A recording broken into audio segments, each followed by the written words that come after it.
programang ito na hindi komersyal ay pag-aari at pinamamahalaan ng Far East Broadcasting Company Philippines. Ang DZAS ay may lisensya mula sa National Telecommunications Commission na may bilang DSD-0795-2017.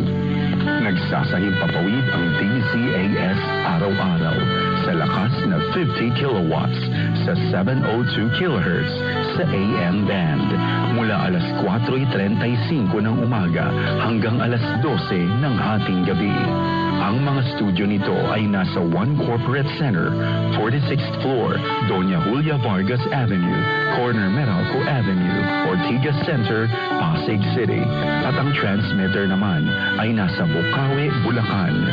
Ang 702 DZAS ay nasa ilalim ng pangangalagang teknikal ng mga FEBC personnel na lisensyado ng National Telecommunications Commission at ng Professional Regulation Commission. Electronics and Communications Engineer Joaquin Aliga Jr., ECE number 0011597 at First Class Radio Operators.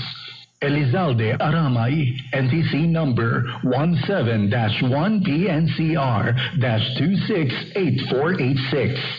Eduardo Balyad, NTC number 97-1-PHN-19888.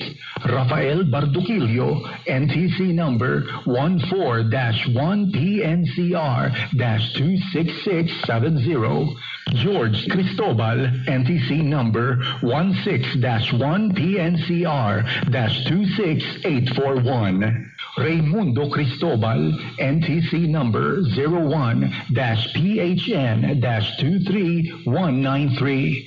Christopher D. Molina, NTC number 22-1PHN-27143 at JVC Tabwa, NTC number 15-1PNCR-26813. Maraming salamat sa pakikinig. Ito ang 702 DZAS, ang gabay ng sambayanan. Mga kababayan, ang pambansang awit ng Republika ng Pilipinas.